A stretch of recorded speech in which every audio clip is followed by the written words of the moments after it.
जय हिंद दोस्तों। विद्यार्थी जीवन की सबसे बड़ी समस्या है भविष्य निर्माण के लिए चुनाव करना।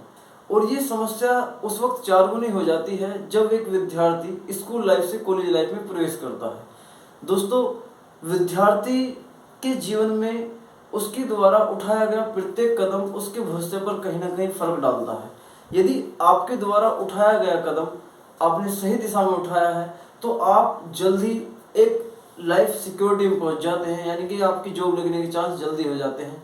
यदि आपने अपना दिशा निश्चित नहीं की है, आपको पता नहीं है कि हमें क्या करना है जीवन में, तो आपकी नौकरी उतनी ही लेट लगेगी। यदि आप अपना बिजनेस करना चाहते हैं तो आप अपने बिजनेस में भी उतने ही लेट सफल होंगे। दोस्तों, मैं आप लोगों को एक दिशा देने के लिए, आपके भविष्य निर्माण में एक सही चुनाव कराने के लिए मैं अपना अनुभव आपके साथ शेयर करना चाहता हूँ। दोस्तों, मैंने अपने अनुभव से विद्यार्थियों को दो भागों में बांटा है। देखिए, एक विद्यार्थी एक तो वो होते हैं जो स्मॉल जर्नी तय करते हैं। स्मॉल जर्नी से मेरा मतलब ये है कि जो विद्यार्थी ये चाहते हैं कि इंटर के तुरंत बाद उन्हें नौकरी चाहिए। कुछ बच्चों की फैमिली बैकग्राउंड अच्छा नहीं होता, कुछ बच्चे ऐसे होते हैं जो पढ़ने में कुछ वीक होते हैं। वो सोचते हैं कि पढ़ाई जल्दी पूरी हो और हम तुरंत नौकरी लें। तो दोस्तों, ऐसे बच्चों को जो इंटर के तुरंत बाद जॉब चाहते हैं, जिनका फैमिली बैकग्राउंड कम है या जो ज़्यादा लंबे समय तक नहीं पढ़ सकते, उन लोगों को मैंने स्मॉल जर्नी वाले विद्यार्थी कहा है, यानी कि वो कम पढ़ेंगे, इंटर के तुरंत बाद नौकरी चाहेंगे। और जो बच्चे इंटर से आगे अपनी पढ़ाई लिखाई कंटिन्यू करेंगे, उन्हें दोस्तों मैं लॉन्ग जर्नी वाले स्टूडेंट बोल रहा हूँ। मैं इन दोनों को समझाऊंगा आपको डिटेल में। देखिए, जो बच्चे इंटर के तुरंत बाद जॉब चाहते हैं वो उनको क्या करना चाहिए, मैं आपको दोस्तों बता दूं। देखिए, उनके लिए सबसे अच्छी लाइन दोस्तों एयरफोर्स है। यदि आप पढ़ने में मॉडरेट हैं और आपकी इंग्लिश भी मॉडरेट है तो आप एयरफोर्स के कोई भी एग्जाम एक्स ग्रुप का या वाई ग्रुप का भर सकते हैं। देखिए, यदि आप साइंस स्ट्रीम के बच्चे हैं तो आप एक्स ग्रुप का या वाई ग्रुप का कोई भी एग्जाम फिल कर सकते हैं। और यदि आप केवल आर्ट साइड के विद्यार्थी हैं या कॉमर्स के विद्यार्थी हैं तो आप केवल वाई ग्रुप का फॉर्म ही फिल कर सकते हैं। दोस्तों, इसकी कुछ क्राइटेरिया है। क्राइटेरिया ये है कि एयरफोर्स की जो एज होती है वो 16.5 वर्ष से 19 वर्ष तक होती है। अर्थात 16.5 वर्ष से 19 वर्ष का विद्यार्थी ही इन दोनों फॉर्म को फिल कर सकता है। यदि साइंस वर्ग का विद्यार्थी है तो वो बोथ फॉर्म फिल कर सकता है। और इसकी सबसे अच्छी खासियत ये है कि एयरफोर्स एक वर्ष में 2 बार एग्जाम कंडक्ट कराता है। दोस्तों, 2 बार एग्जाम कंडक्ट कराने का मतलब ये है कि वो 2 बार भर्ती करता है और 6 महीने में नौकरी दे देता है। यदि आप सपोज कीजिए आपकी एज औसतन 17 वर्ष है, यदि आप 17 वर्ष के विद्यार्थी हैं तो आप सोचिए आप 19 वर्ष तक 4 अटेम्प्ट दे सकते हैं। यदि आपने 2 अटेम्प्ट दे हैं और दोनों बार आप फेल हुए हैं, एक बार आप रिटर्न में फेल हो गए, एक बार आप इंटरव्यू में फेल हो चुके हैं, दोस्तों साक्षात्कार में फेल हो चुके हैं, जिसे हम ग्रुप डिस्कशन बोल देते हैं शॉर्ट में जीडी। यदि आप जीडी से बाहर हो गए हैं तो आपको इतना अनुभव हो जाएगा कि आप तीसरी या चौथी बार जब पेपर देने जाएंगे या जीडी देने जाएंगे आप क्लियर कर जाएंगे। तो एयरफोर्स सबसे अच्छी लाइन है यदि आप इंटर के तुरंत बाद जॉब चाहते हैं। दोस्तों, एयरफोर्स के अलावा यदि आप थोड़े मेंटली अलर्ट हैं, मेंटली ज़्यादा प्रिपेयर हैं, मेंटली स्ट्रॉन्ग हैं, आपकी पढ़ाई थोड़ी सी अच्छी है, तो आप एनडीए का फॉर्म भी फिल कर सकते हैं। देखिए, एनडीए दोस्तों तीनों सेनाओं में भर्ती देती है। ये डिफेंस लाइन की बात बता रहा हूँ मैं। आपको इंडियन आर्मी में भी सिलेक्ट कर सकती है, एयरफोर्स में भी सिलेक्ट कर सकती है और नेवी में भी सिलेक्ट कर सकती है। दोस्तों, एनडीए के लिए भी लगभग एज यही होती है और एनडीए भी साल में 2 बार एग्जाम कंडक्ट कराता है। दोस्तों, साल में 2 बार एग्जाम कंडक्ट कराने का मतलब कि वो 2 बार भर्ती करता है और दोनों भर्तियों को दोस्तों विदिन 6 मंथ में पूरे कर देता है। इसी प्रकार आप नेवी की तरफ भी जा सकते हैं।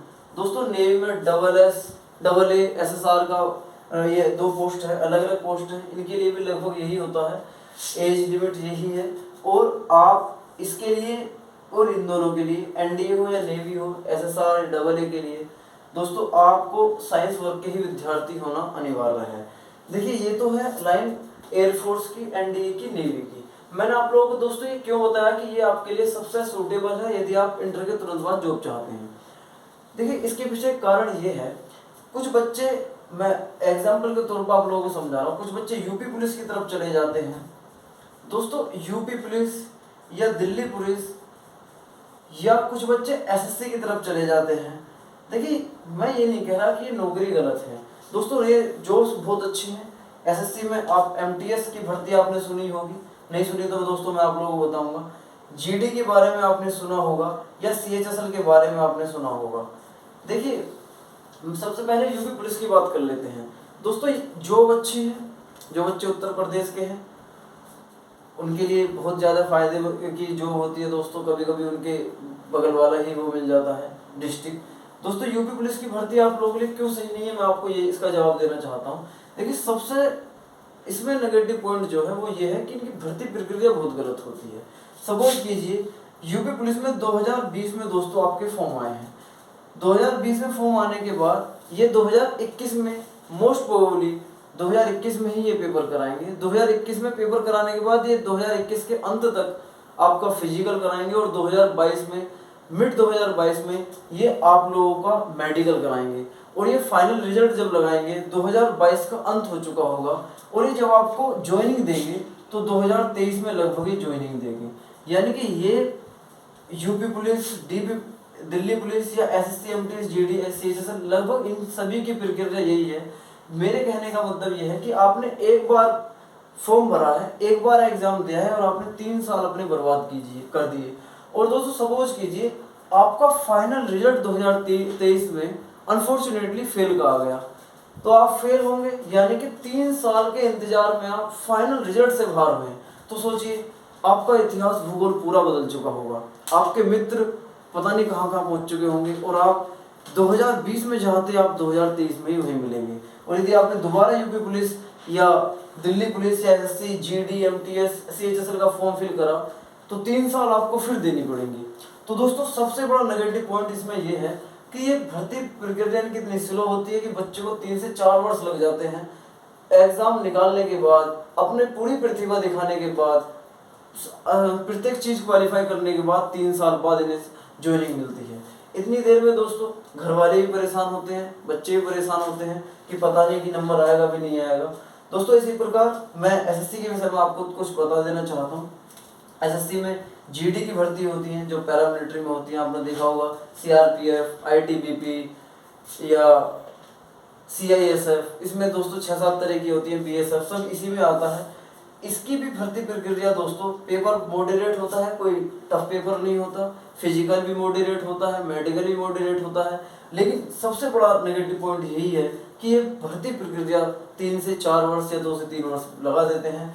तो बच्चे इस तरफ जब जाते हैं तो उनकी दिशा गलत हो जाती है, बच्चे बोर होना शुरू हो जाते हैं, कुछ बच्चे इतने ज़्यादा दोस्तों परेशान हो जाते हैं ज़िंदगी से कि वो सुसाइड भी कर लेते हैं। तो मेरी राय उन बच्चों के लिए ये रहेगी जो बच्चे इंटर के तुरंत बाद जॉब चाह रहे हैं कि वो ना तो यूपी पुलिस की तैयारी करें, ना दिल्ली पुलिस की तैयारी करें, ना एमटीएस, जीडीएस, सीएचएसएल की तरफ जाएं। दोस्तों कोशिश कीजिए कि वो एयरफोर्स, एनडीए या नेवी की तरफ चले जाएं। लेकिन कुछ बच्चे ऐसे होते हैं जो 12वीं में ही जिनकी एज 19 से ज़्यादा हो जाती है, दोस्तों उन लोगों की मजबूरी हो जाती है कि वो इनमें से किसी को चूज करें और अपनी तैयारी धीरे धीरे कंटिन्यू करें। दोस्तों ये तो बात रही स्मॉल जर्नी वाले स्टूडेंट्स की। यदि आप में से कुछ विद्यार्थी ऐसे भी होंगे जो इनकी विस्तार से जानकारी चाह रहे होंगे, तो दोस्तों आप कमेंट बॉक्स में लिखना, बताना आप किसी एग्जाम की विस्तार से जानकारी चाहते हैं तो मैं आप लोगों को उसमें मेंशन करूंगा। दोस्तों लॉन्ग जर्नी वाले विद्यार्थी की बात कर लेते हैं कि यदि आप लॉन्ग जर्नी वाले अर्थात लंबी रेस के घोड़े हैं तो आप क्या कर सकते हैं, आप लोगों के जीवन में क्या क्या विकल्प हो सकते हैं, आप अपने फ्यूचर को ब्राइट करने के लिए किस किस दिशा में जा सकते हैं। दोस्तों चलिए शुरुआत कर देते हैं अपनी लंबी रेस वाले यानी कि लॉन्ग जर्नी वाले स्टूडेंट्स की। देखिए दोस्तों मैं कुछ आपके साथ ये शेयर करना चाहता हूँ नौकरी किस तरह की होती है। कुछ नौकरी ऐसी होती है जिसमें प्रशासनिक पावर भी होती है, पैसा भी होता है। कुछ नौकरियाँ ऐसी होती हैं जिनमें पैसा बहुत ही ज़्यादा होता है और कुछ नौकरी ऐसी होती हैं कि जो आप लोगों को एक ऐसा माहौल देंगी जिसमें आप संसार से थोड़ा हटकर काम करेंगे। तो हम दोस्तों बात कर लेते हैं। सबसे पहले हम ऐसी विषय बात कर लेते हैं जिसमें आप प्रशासनिक पावर भी होगी आपके पास और पैसा भी होगा। देखिए लॉन्ग जर्नी वाले विद्यार्थी दोस्तों यूपीएससी की तरफ भी आप जा सकते हैं। यूपीएससी एक संस्था है। ये क्या संस्था है दोस्तों? ये हमारे देश की कॉन्स्टिट्यूशनल संस्था है। ये एग्जाम कंडक्ट कराती है। ये किस तरह का एग्जाम कंडक्ट कराती है? IAS, IPS, IFS या IES, ये सब एग्जाम यूपीएससी ही कंडक्ट कराती है। दोस्तों आपने देखा होगा IAS अधिकारी से ही आप DM बनते हैं, गवर्नमेंट के सेक्रेटरी भी आप IAS अधिकारी बनेंगे। दोस्तों SDM भी IAS अधिकारी होते हैं, PCS अधिकारी भी SDM बन जाते हैं। वो उसके विषय में हम चर्चा करेंगे। दोस्तों जो आपके पुलिस विभाग में सबसे बड़े अधिकारी होते हैं वो दोस्तों इंडियन पुलिस सर्विस से लगते हैं। देखिए प्रशासनिक पावर है ये।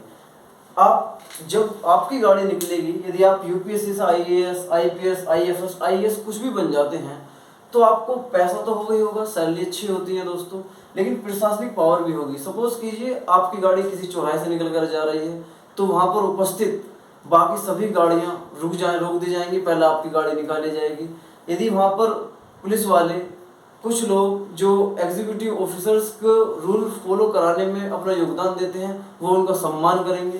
तो दोस्तों ये UPSC IAS, IPS, IFS, IAS के एग्जाम कंडक्ट कराएगी और आप लोगों को देश की सबसे बड़ी कॉन्स्टिट्यूशनल संस्था में आपको पहुंचाएगी, आपको DM बनाएगी। IPS, IFS जो आपकी प्रेफरेंस होगी वो आप इसमें बन सकते हैं। तो दोस्तों ये एक ऐसी चीज़ है जिसमें आपको प्रशासनिक पावर भी होगी और आपके पास पैसा भी होगा। आप दोस्तों ये पूरे कंट्री लेवल पर टेस्ट होता है। और एक होता है इसी का छोटा रूप PCS है दोस्तों, आपका जो स्टेट लेवल पर सिविल सर्विस एग्जाम होते हैं वो PCS होता है। इससे भी आप SDM बनेंगे और इससे भी SDM बनेंगे। बस अंतर इतना है कि आप इससे SDM बनने के बाद जब DM पहुंचेंगे तो 25 वर्ष का समय लगेगा, और यूपीएससी से अगर आप SDM बने हैं तो आपको मुश्किल से 2 वर्ष बाद ही आप DM बन जाएंगे। तो दोस्तों ये तो यूपीएससी और PCS का जर्नी है। कुछ बच्चे जो टेक्निकल लाइन में ज़्यादा विश्वास करते हैं दोस्तों, वो बच्चे IIT का एग्ज़ाम दे सकते हैं। देखिए IIT हिंदुस्तान की टेक्निकल लाइन में सबसे बड़ी संस्था है। इंडियन इंस्टीट्यूट टेक्नोलॉजी इसकी फुल फॉर्म होती है। इसमें दोस्तों आप 2 तरीके से एंट्रेंस दे सकते हैं। एक तो आप इंटर के तुरंत बाद दे सकते हैं जिसमें आपको BTech कराई जाएगी। इंटर के तुरंत बाद इसमें 2 एग्ज़ाम होते हैं, एक आपका मेंस होता है, एक आपका एडवांस होता है। दोस्तों जो JEE मेंस होता है उसमें फिजिक्स केमिस्ट्री मैथ तीनों आते हैं, और जो JEE एडवांस होता है उसमें भी फिजिक्स केमिस्ट्री मैथ तीनों आते हैं। IIT वाले बच्चे दोस्तों, IIT में वही बच्चे जा सकते हैं जो PCM से पढ़े हुए होते हैं, यानी फिजिक्स केमिस्ट्री मैथ जिन पर विषय होते हैं। तो दोस्तों इस लाइन से ही आप एक बहुत देश के सबसे बड़े इंजीनियर बन सकते हैं। दोस्तों कुछ स्टूडेंट इतने ज़्यादा मेहनती होते हैं कि 5-5 करोड़ रुपए साल का उन्हें पैकेज भी मिल जाता है। तो ये भी बहुत अच्छा ऑप्शन है जो बच्चे बहुत ज़्यादा पढ़ते हैं, जिनकी फिजिक्स केमिस्ट्री मैथ अच्छी है। और कुछ बच्चे ऐसे होंगे जो फिजिक्स केमिस्ट्री बायोलॉजी से होंगे दोस्तों, उनके लिए नीट का एग्ज़ाम होता है, वो नीट की तैयारी कर सकते हैं। नीट की दोस्तों IIT हो या नीट हो, अगर आप एक अच्छे विद्यार्थी हैं तो आप 5 से 6 घंटे कोचिंग में देंगे यदि आप कोचिंग ले रहे हैं, और 6 से 8 घंटे आप अपने घर देंगे, आप IIT विदिन आप निकाल सकते हैं, बहुत आसानी से निकाल सकते हैं। तो दोस्तों IIT या नीट वाले बच्चे जो मेडिकल लाइन में जाना चाहते हैं, जो डॉक्टर्स बनना चाहते हैं, वो नीट का पेपर दे सकते हैं। दोस्तों ये भी government of India he exam conduct कराती है, मतलब वो अथॉरिटीज़ को आदेश देती है, अथॉरिटीज़ नीट का एग्ज़ाम कराते हैं, उसके माध्यम से वो MBBS कराएंगे आप लोगों को गवर्नमेंट कॉलेज से। दोस्तों कुछ बच्चे ऐसे होते हैं जो वाणिज्य से पढ़े हुए होते हैं, जैसे कॉमर्स साइड से पढ़े हुए होते हैं इंटर में, वो ग्रेजुएशन के साथ साथ CA की तैयारी करनी शुरू कर देते हैं। तो जो बच्चे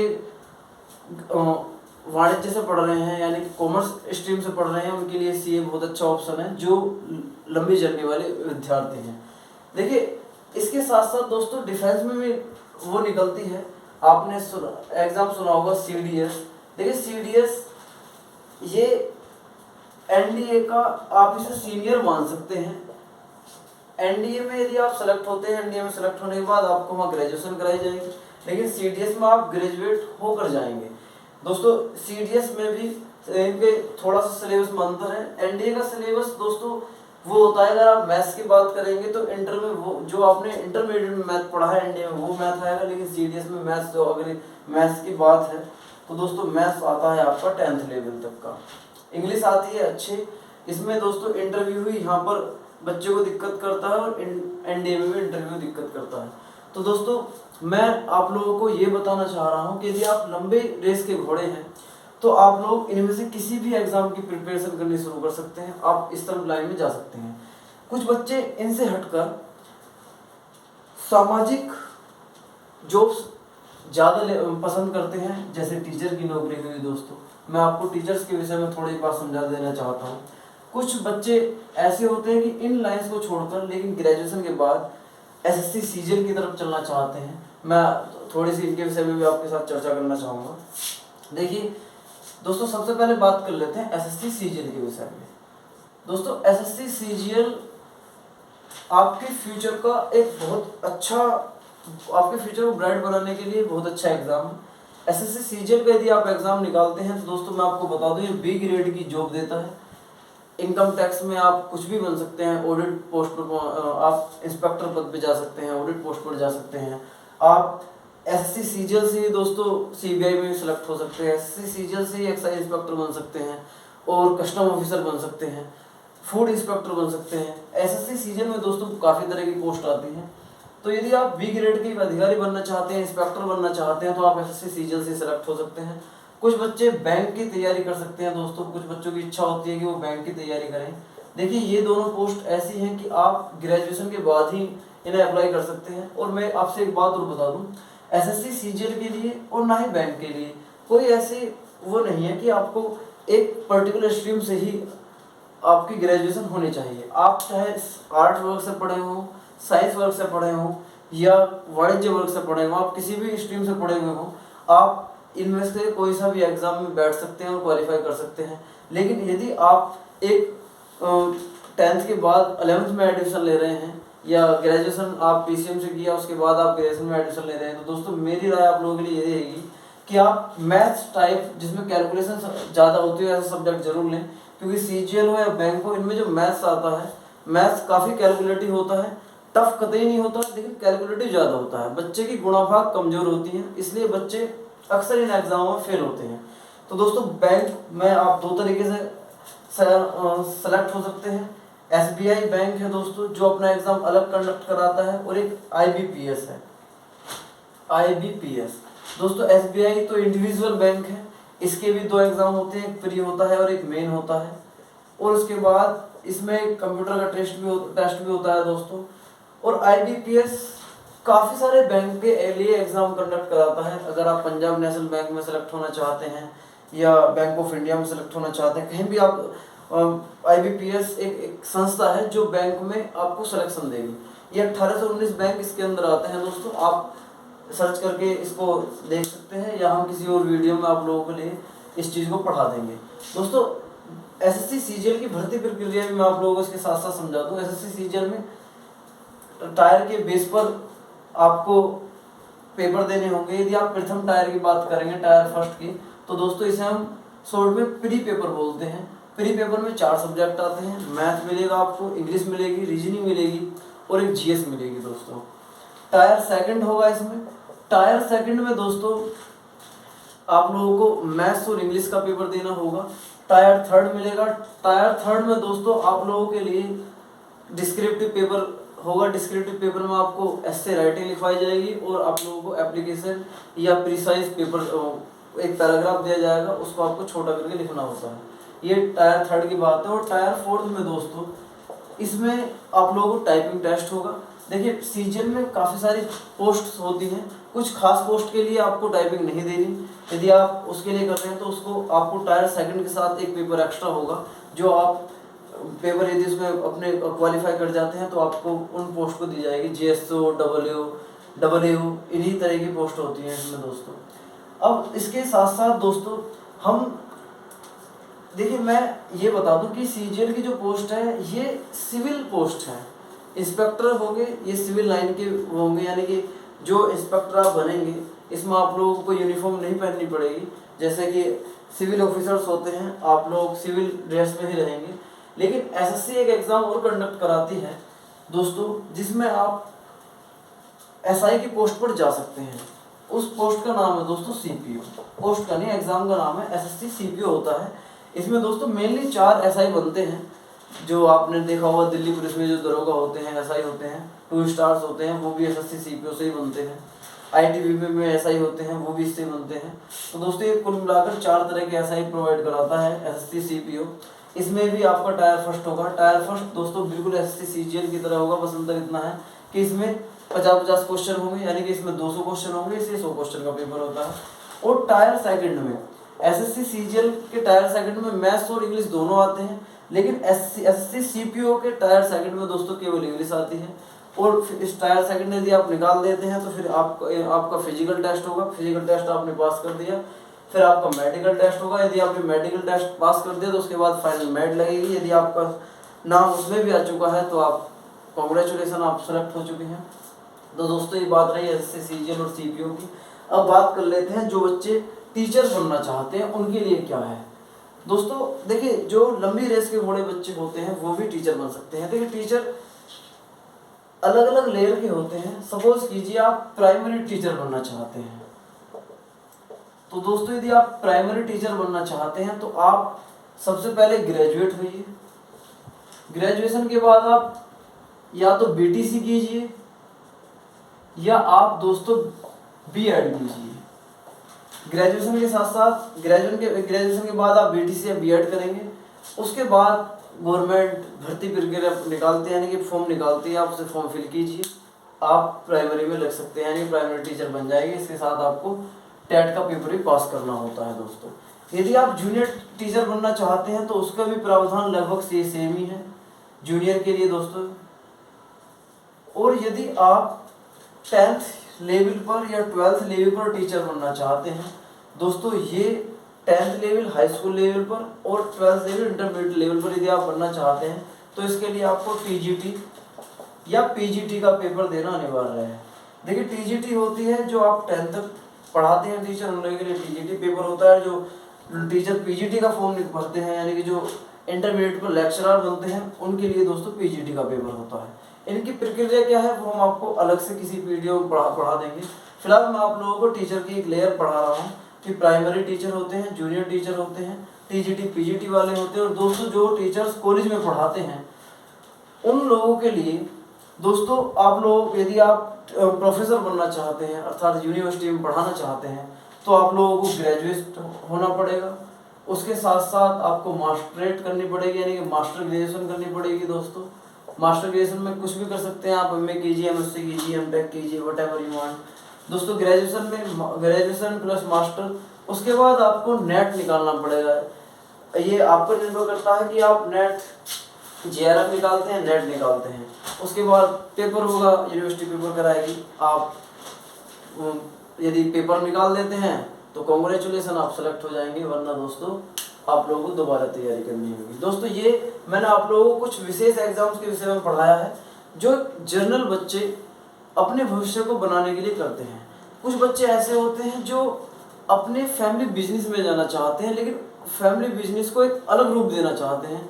तो वो बच्चे बीबीए के साथ बीबीए करने के बाद एमबीए कीजिए और उनको बिजनेस में काफ़ी अच्छी नॉलेज हो जाती है दोस्तों, आप उस लाइन की तरफ भी जा सकते हैं। कुछ बच्चे ऐसे होते हैं जो प्राइवेट सेक्टर में जा सकते हैं दोस्तों, जैसे होटल मैनेजमेंट हुआ। होटल मैनेजमेंट से भी जॉब बहुत अच्छी मिलती हैं, इनके अलग कोर्सेज होते हैं। ये बेहद विस्तार टॉपिक है दोस्तों, हम इस पर बहुत लंबी चर्चा कर सकते हैं, लेकिन मैं आपको इसमें केवल थोड़ी सी चुनिंदा जॉब्स के बारे में बता रहा हूँ। जैसे मैंने आपको अभी ग्रेजुएशन के बाद बताया कि एसएससी एग्ज़ाम कराती है, सीजीएल का एग्ज़ाम होता है, बैंक का एग्ज़ाम होता है, एफसीआई का एग्ज़ाम होता है जो फूड कॉरपोरेशन ऑफ इंडिया होती है दोस्तों, जिसमें ये खाद्य पदार्थ आते हैं। जैसे गांव में राशन बांटा जाना है तो वो किसके अंडर में आएगा, वो उसको लीडरशिप कौन करेगा, तो वो जो अधिकारी होते हैं वो एफसीआई से लगते हैं दोस्तों। उनके लिए भी ग्रेजुएशन होनी अनिवार्य है और उनके लिए भी भर्ती प्रक्रिया में यही सेम होता है। और ये जो सब्जेक्ट्स हैं जनरल कॉमन सब्जेक्ट हैं, ये सब दोस्तों जो मैंने आपको बताए थे ये वनडे पेपर हैं। यूपीएससी, सीए, आईआईटी को छोड़ते हुए बाकी सब वनडे एग्जाम्स होते हैं। वनडे एग्जाम से मतलब है कि आप एक दिन पेपर दे के आएंगे, आप यदि पास होते हैं तो सेलेक्ट हो जाएंगे और फेल होते हैं तो आप आउट हो जाएंगे। तो दोस्तों मैं उम्मीद करता हूँ मेरी इस अब बताई गई जानकारी से आपको कुछ ना कुछ हेल्प जरूर मिलेगी। यदि आपको कुछ डाउट है, आप मुझसे संबंधित या अपनी प्रॉब्लम से संबंधित कुछ बात जानना चाहते हैं, मतलब इस चीज़ से संबंधित यदि आपको समझना चाहते हैं, तो दोस्तों आप कमेंट बॉक्स में लिख सकते हैं और मैं कोशिश करूंगा कि आपकी सभी समस्याओं का समाधान मैं दे सकूं। धन्यवाद दोस्तों।